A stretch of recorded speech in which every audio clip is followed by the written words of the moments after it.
Viewers welcome to Shiva talkies యాత్ర 2 ఈ cinema విషయానికి వచ్చే ఫ్రెండ్స్ సినిమా నాకైతే మాత్రం వర్స్ట్ గా అనిపించింది. ఎందుకంటే యాత్ర సినిమా 5 సంవత్సరాల క్రితం 2019 ఎలక్షన్స్ ముందు రిలీజ్ అయ్యి ఆ సినిమా సూపర్ డూపర్ హిట్ అయ్యి వైఎస్ జగన్మోహన్ రెడ్డికి పొలిటికల్ గా చాలా మైలేజ్ ఇచ్చిందని చెప్పొచ్చు. అండ్ ఈ సంవత్సరం 2024 ఎలక్షన్స్ ముందు యాత్ర 2 పేరుతో జగన్మోహన్ రెడ్డి బయోపిక్ గా వచ్చిన ఈ సినిమా అయితే మాత్రం రిజల్ట్ చాలా వరస్ట్ గా ఉంది. అండ్ ఇది పొలిటికల్ గా కూడా మైలేజ్ ని తగ్గించే సినిమాగా అనిపించింది నాకైతే. అండ్ వాస్తవాలకు చాలా దూరంగా వైఎస్ జగన్మోహన్ రెడ్డిని సెల్ఫ్ డబ్బా కొట్టుకుంటూ తీసిన సినిమా లాగా అనిపించింది నాకైతే మాత్రం. ఎస్పెషల్లీ ఇందులో చాలా ప్రధాన పాత్రల్ని పక్కన పెట్టి ఆయన్ని అందరూ కక్ష కట్టి చాలా చిత్రహింసలు పెట్టారు. వాంటెడ్లీ తనని చాలా బాధ పెట్టారు. ఆ బాధలోంచి తను సీఎం అయ్యాడు అన్నట్టు చూపించారు తప్ప ఎక్కడా కూడా ఇప్పటిదాకా తన మీద వచ్చిన అభియోగాలు కానీ మిగతా అవి కానీ ఏవైతే ఉన్నాయో అవి తప్పు అనేది ఎక్కడ చూపించలేదు. అండ్ మెయిన్ పాత్రలు వైఎస్ షర్మిల గారు అప్పట్లో 18 మంది ఎమ్మెల్యేలు జగన్మోహన్ రెడ్డి కోసం రాజీనామా చేసి బై ఎలక్షన్స్ లోకి వెళ్తే అనుకోని పరిస్థితుల్లో వైఎస్ జగన్మోహన్ రెడ్డిని అరెస్ట్ చేసిన తర్వాత వాళ్ళ పరిస్థితి ఏంటి అనుకున్న టైంలో వైఎస్ షర్మిల గారు ఇల్లు తిరిగి వైఎస్ జగన్మోహన్ రెడ్డి చెల్లెలుగా ఆ 18 మంది ఎమ్మెల్యేలను గెలిపించడంలో తన మార్క్ పాత్ర అయితే పోషించింది. కానీ అలాంటి వైఎస్ షర్మిల పాత్రను అయితే మనకి ఈ సినిమాలో పెట్టకపోవడం చాలా ఆశ్చర్యకరం వేసింది నాకైతే. ఎందుకంటే తను పొలిటికల్ గా ఎంతవరకు యూజ్ చేసుకోవాలో అంతవరకు యూజ్ చేసుకొని పక్కన పెట్టాడు అనిపించింది వైఎస్ షర్మిల గారిని.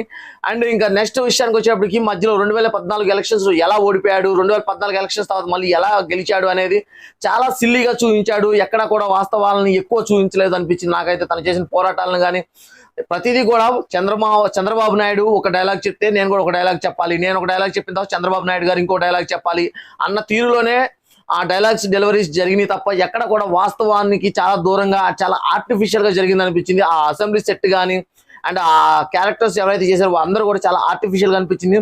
కాకపోతే రియల్ లైఫ్ లో జరిగిన రియల్ ఇన్సిడెంట్స్ ని 1-2 పెట్టారు. అవి కొంచెం కనెక్ట్ అవుతాయి అనిపించినా కానీ అవి అంతగా ఇంపాక్ట్ అయితే అనిపించాలా. మెయిన్ ఏంటంటే ఇక్కడ కాంగ్రెస్ ని తప్పు పట్టి కాంగ్రెస్ ప్రభుత్వం వైఎస్ జగన్మోహన్ రెడ్డిని కక్ష కట్టి తన మీద తను చాలా చిత్రహింసలు పెట్టింది అన్న పాయింట్ మీద చూపించారు తప్ప ఎక్కడా కూడా చంద్రబాబు నాయుడిని నెగిటివ్ గా చూపించలేదు. అలాగే వేరే పార్టీ వాళ్ళని కూడా ఎక్కడా నెగిటివ్ గా చూపించలేదు.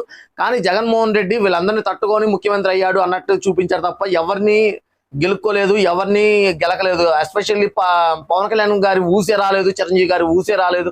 ఎందుకంటే వాళ్ళందరితో ఓట్ల షేరింగ్ ఉంది కాబట్టి, నాయుళ్ళు కాపులు ఓట్లు పడాలి కాబట్టి మేబీ పవన్ కళ్యాణ్ చిరంజీవిని టచ్ చేయలేదేమో అనుకుంటున్నాను నేను. అండ్ వైఎస్ షర్మిల గారు ఇప్పుడు కాంగ్రెస్ పార్టీలోకి జాయిన్ అయ్యారు కాబట్టి షర్మిల గారి పాత్ర కూడా ఈ సినిమాలో ఉండకూడదు అనుకున్నారో ఏమో. కానీ ఈ ముగ్గురి పాత్రలు అయితే మనకి ఈ సినిమాలు పెట్టలేదు. ఎందుకంటే వైఎస్ జగన్మోహన్ రెడ్డి 2014లో ఓడిపోవడానికి పవన్ కళ్యాణ్ గారు కూడా చాలా పెద్ద పాత్ర పోషించారు. మరి అలాంటి పాత్ర పెట్టకపోవడం అండ్ బై ఎలక్షన్స్ లో 18 మంది ఎమ్మెల్యేలని వైఎస్ షర్మిల గారు ఇల్లు తిరిగి గెలిపించారు. మరి అలాంటి పెద్ద పాత్ర పెట్టకపోవడానికి కారణం కూడా ఈయన పొలిటికల్ మైలేజ్ కోసం ఈ సినిమా తీశారనిపించింది. అంతే తప్ప వాస్తవానికి చాలా దూరంగా ఉంది. వైఎస్ జగన్మోహన్ రెడ్డి ఫ్యాన్స్ కూడా అక్కడక్కడ వచ్చే డైలాగ్స్ కొంచెం మెప్పించవచ్చేమో కానీ ఓవరాల్ గా సినిమా పరంగా చూసుకుంటే మనకి చాలా డిసప్పాయింట్ చేసే మూవీ.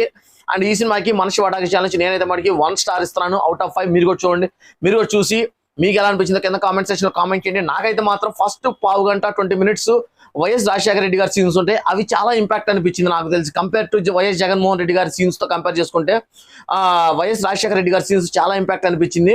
జస్ట్ ఆర్టిఫిషియల్ ఇప్పుడు రియల్ ఆర్టిఫిషియల్ గా అనిపించింది తప్ప వైఎస్ జగన్మోహన్ రెడ్డి గారి పాత్ర ఎక్కడ కూడా రియలిస్టిక్ గా సీరియస్ గా అయితే నాకు అనిపించలేదు. జస్ట్ ఒక డైలాగ్ చెప్పాలి, వెళ్ళిపోవాలి, నవ్వాలి, స్మైల్ ఇవ్వాలి, ఇలాంటి వాటికి పరిమితం అయిపోయింది. నాకు జీవా కూడా తన వరకు తను న్యాయం చేశారు కానీ ఒరిజినల్ క్యారెక్టర్స్ కాబట్టి దీన్ని మనం ఎంతగానో ఇంప్లిమెంట్ చేయలేము కాబట్టి అక్కడతో సర్దుకుపోవాలి అన్నట్టుగానే సినిమా తీశారు.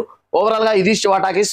అండ్ ఈ సినిమాకి మన శివ టాకీస్ ఛానల్ నుంచి అయితే నేను 1 స్టార్ ఇస్తున్నాను. మీరు కూడా చూసుంటే మీ అభిప్రాయాన్ని కింద కామెంట్ సెక్షన్ లో కామెంట్ చేయండి. అండ్ ఇలాంటి మరిన్ని వీడియోస్ కోసం మన శివ టాకీస్ ఛానల్ సబ్స్క్రైబ్ చేసుకోవడం మర్చిపోవద్దు. Thank you.